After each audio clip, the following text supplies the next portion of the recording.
Hey, welcome to Butcher Bay Rejects. I'm Mark. I'm Greg. What's up, nerds? How you doing, bud? How you doing? Pretty good, pretty good. We got two finales we got to take care of before the new stuff Mm-hmm. starts. Winning Time, and for some stupid reason, Winning Time will not be renewed for season three. So I Yeah, don't know if notice that was that. such a good choice there, HBO. And of course, Heels. Heels had two episodes less than the first season. It was only about eight compared to 10. We got three episodes of Ahsoka. Mark somehow watched the first episode of Daryl Dixon, so we'll get his thoughts on that one. And yeah, so let's jump into Winning Time. Yeah, lots of more story to tell there. So I don't know why they decided to not renew. Yeah, no kidding, eh? Did so abruptly because now we're just scratching the surface of the Larry Bird Magic Johnson rivalry, and eventually they become friends when Magic Johnson has AIDS. I mean, there's so much more to tell there. It's crazy how how I mean, this. yeah, like they just get into finally Pat Riley as head coach, Yeah, and and seeing him kind of evolve into the character he's supposed to be, right? Just putting all their egos aside and just slamming them and getting them into on the same page. You know what I mean? And then okay, we're done. yeah, yeah, and of course, Dr. Bus there.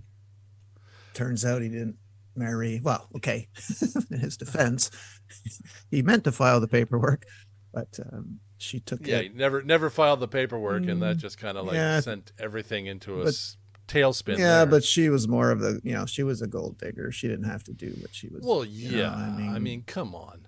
yeah, he definitely chose the wrong one there twice. Yeah. Okay. I mean, when you're choosing a bride out of a fantasy book Yeah, of one night stands or yeah. Photo, trysts. the old photo albums there with the sticky paper on them.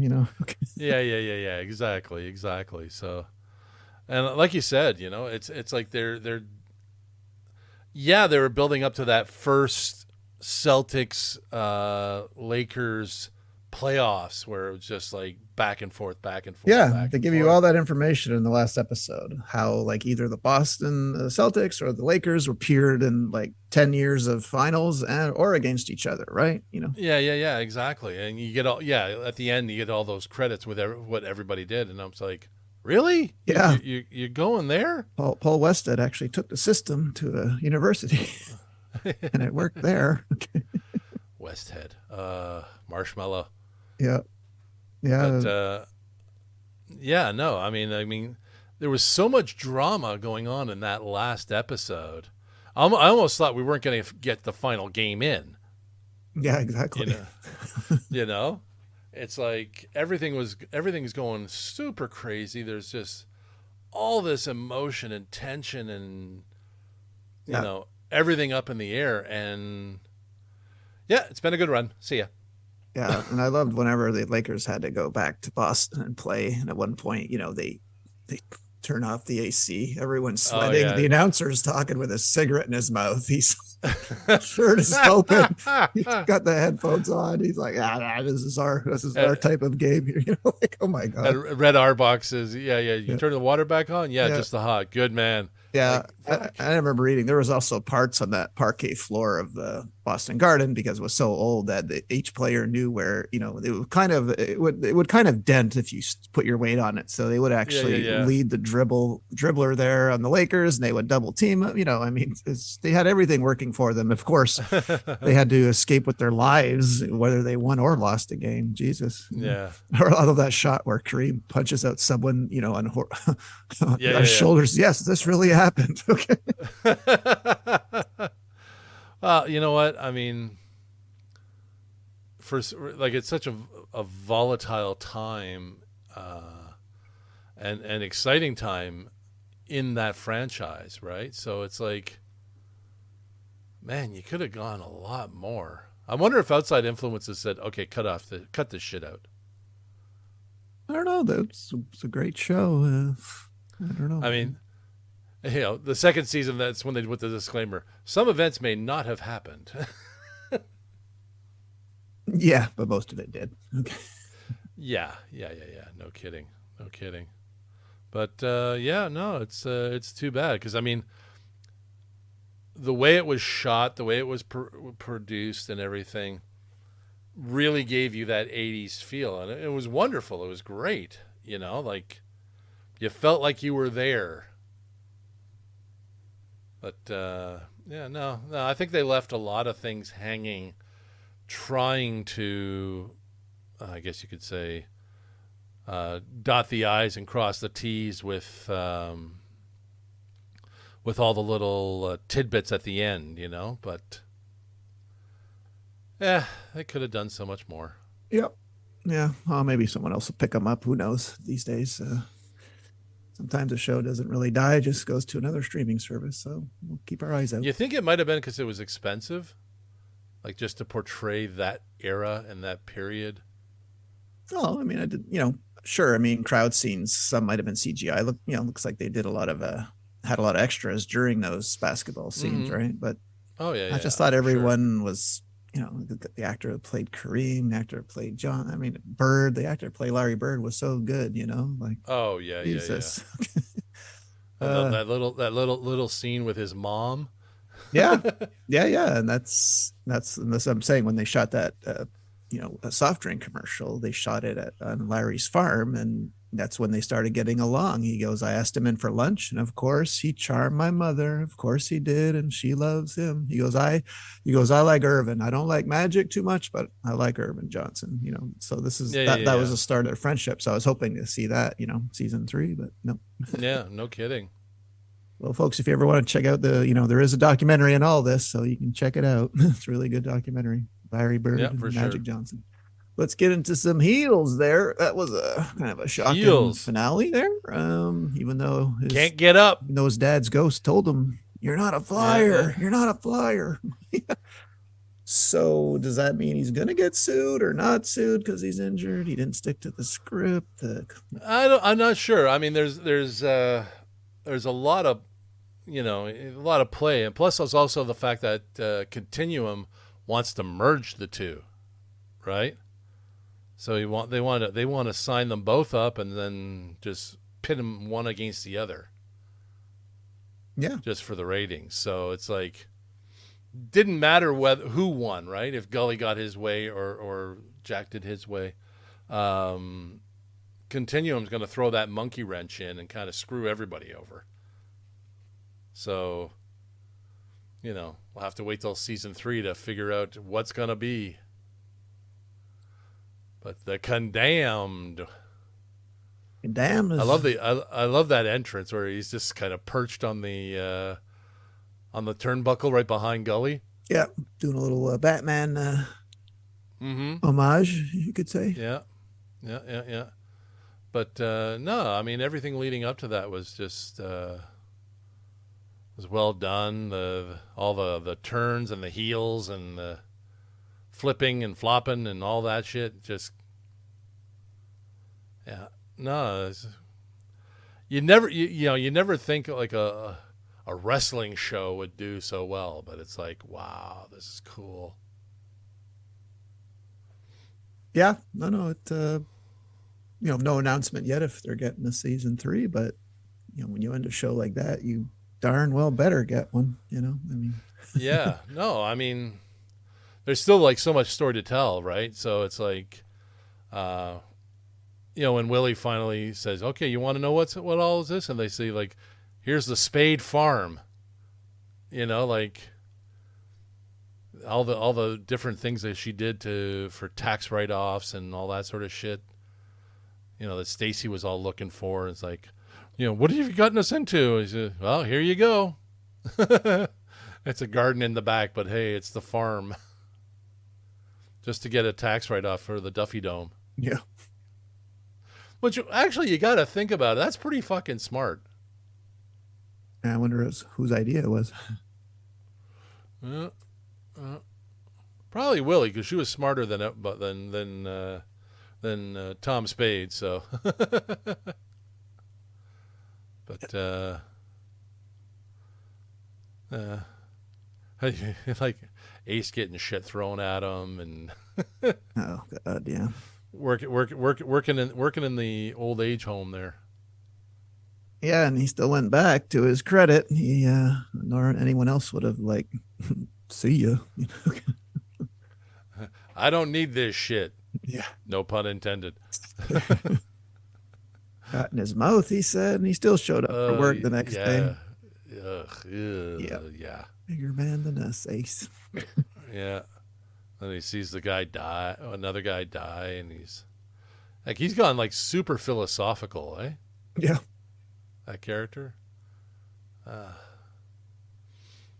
Let me ask you this: if someone dropped a bag of money 10 inches high in your lap and said, "Come over this way," would you go or would you give the money back? Yeah, I'd probably take it. I'm seeing Crystal like, no, I want to stay here. It's like, damn. I thought Willie was going to take both stacks of money and go do something with it. Oh, yeah? I don't know, because, she's been kind of secretive running around kind of thing, right? And she sees 2 big stacks of money, go use it for something that will help them, right? So I don't know. Well, we'll keep our eyes out for season 3. Yeah, that we will. All right, let's get into some Ahsoka. So yeah, I'm gonna cover three episodes, but I don't see why we just can't jump into episode 5, Shadow Warrior, because that that episode was seen in some theaters in the States. I had heard before, and I could see why. Yeah. The Rebel Clone Wars fans must have been losing their shit when they watched this, because if there's any reason to make a live action Clone Wars or Rebels, it was answered. People were, and I loved seeing Anakin in such a different way than he was portrayed in the movies. Yeah, exactly. And showing us, we had young Ahsoka, who played young Gamora in Endgame. That's the same actress. Oh, okay, yeah. Oh, she can clean up at the cons. Woof. And people, and it was very the outfits, costumes were very almost perfect to the cartoon, right? So especially what Anakin was wearing, I paid attention to that. Siege of Mandalore and all that. Oh man, Captain Rex was in there. Yeah. No, it was great. It was just like you sat there and like it was cool to see Anakin being Jedi. You know what I mean? Yeah. Not like the whiny what he was in the movies, but like to see him kind of like sprouting that figure it out for yourself kind of wisdom. You're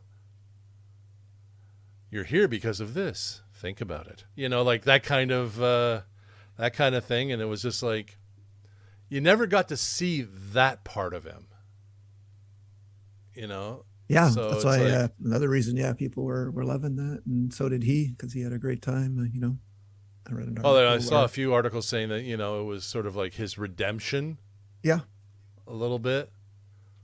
Yeah, in the first part of that, whatever she goes to that bridge of other worlds, the CGI wasn't so great, but I think it got better during other scenes. Yeah, of course. But it was just wonderful to see, So it's like,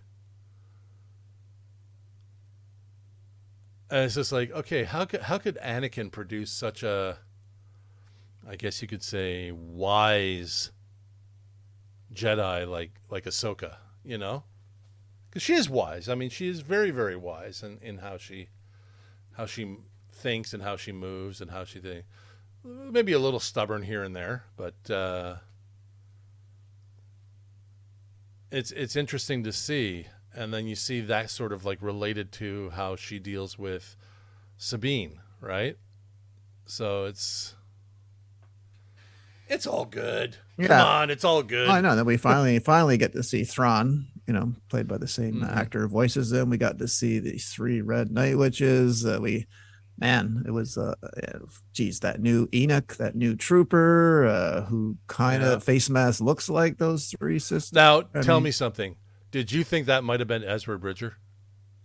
Inside, no, I No? I didn't think he'd actually show up in that episode. I thought they're gonna drag it out, but I like how he has no idea what's going on, doesn't know how the deals have been made to get there, and he goes, "Oh, I can't wait to get home."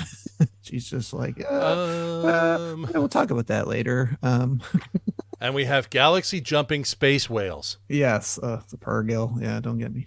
Yeah. He swallows the ship, and then they go into hyper. Yeah. The tail opens and whoosh! It's like, really? They fart themselves into another galaxy? Now they're saying because of that scene in Mandalorian where he's when the Naboo starter and going through hyperspace. If you recall, Grogu was looking around, so he thinks that he sensed Ahsoka in the whale. That's what they're trying to piece this together now. But oh, jeez. But yeah, no, wow, what a show. It's too bad it's only 2 more episodes left, but yeah. But let me ask you something. I mean, as great as these Star Wars shows are, and you're seeing different characters and so on, do you get the feeling it's like just the same story from a different perspective, so to speak? We're fighting the Empire, but it's this guy who's doing it this week. You know what I mean? Yeah, because we have so many of them now. Yeah, it's hard to keep track. Like if you and I have never watched Rebels or Clone Wars, so it's like, oh no, another thing I have to read about. Why does he call her Snips? Yeah, exactly. I don't even think I found the answer. Okay. But it's like as much as I applaud Favreau and Filoni for creating all these other stories that go along in the Star Wars universe, the bad guys are always the same type of bad guys. Except in Mandalorian. Mandalorian, they kind of spread everything out. You know what I mean? Yeah. But I don't know. It's just like I like the story. I like what they did. I love the brought Anakin back in and tied up a whole bunch of stuff. But it's kind of like, okay, we got Rebels, we got Empire. Who's fighting who this week?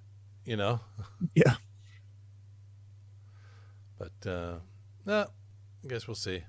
Do they have another Star Wars show planned? I think The Acolyte. I think there's a what's his name, Jude Law show, but they haven't announced a date on that yet. All right. But there is another one coming, I guess, along with another Mandalorian and all that. But well, Mandalorian I don't mind. Although what did I read this morning? Pedro Pascal wouldn't mind if Bo-Katan took over the Mandalorian show. Yeah, I mean, yeah, because it never really says who the Mandalorian is. Right? I mean, when everyone thought he would die at the end of last season, which I knew he wouldn't, but if you think about it, the title could be anyone. Could be any Mandalorian. Who was a Mandalorian. So, hey, Sabine's a Mandalorian. Exactly. I mean, yeah, nothing cooler than seeing her in her, armor and the lightsaber and.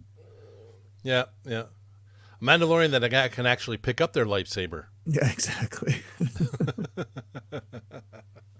Yeah, and we'll get an Andor season 2 and all that, but Andor, I don't give a shit. No, I know, but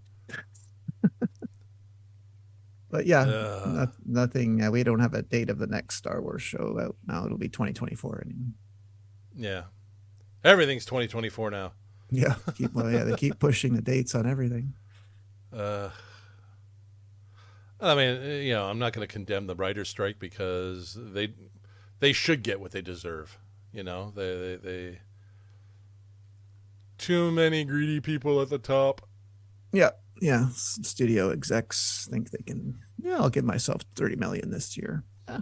Pat myself on the back. Yeah. Big discrepancy. And like guys like you and me are like, 30 million I could live the rest of my life on. These guys, 30 million, get me next week. Yeah, exactly. Yeah. They take a loan out. Yeah, no kidding. All right, bud, what's next on the agenda? What have we got? On this agenda? Yes. we got some Walking Dead, which yeah, I'm very happy and surprised you took a shot at it. So I mean, you didn't watch 12 years of Walking Dead like I did, but for me, yes, seeing Daryl Dixon in Europe and France freaked me the fuck out because I've been used to Atlanta for 12 years. So it was kind of weird and cool. Of course, it annoyed the F out of me that they didn't tell me right away how we got to France. I'm like, you motherfucker. I've been waiting this whole time. Now we're getting pieces of, yes, how I think I know what happened, but it just kind of. Yeah, the thing is, when I see Norman Reedus in Europe, all I can think is Scud from Blade 2. Oh yeah, yeah, that's right. Yeah, so it's kind of different, Well, it is different. I mean, you barely see any zombies, although the zombies there are different. Well, yeah, these ones got acid in them now. Like I'm like, what? Like when they grabbed his arm, and Yeah. I'm He like, starts to burn. It's okay. like, oh, jeez. But it's going to follow, I think, kind of like The Last of Us, where he's got to take the kid from point A to point B. Well, hey, it's a proven storyline. That's right. Yeah, yeah, yeah. And I know you didn't watch the second episode, but there's another hint where it's a very similar show to to The Last of Us. But yeah, it says Daryl Dixon kicking some frog ass. It's a bit of a slow burn, though, right? Yeah, you get that feeling. Oh yeah. And so now he's trying to get his way back home, right? He thinks there's a boat that are up on the coast somewhere that can take him back too. Yeah. But yeah, he runs into some nuns at a convent. Yeah, sees the new Messiah. Yikes. Okay. Yeah, I know. I saw that. I was like, oh God, really? Yeah, who else sees Daryl strangling that kid by the end of the season? Shut up. Well, you know what?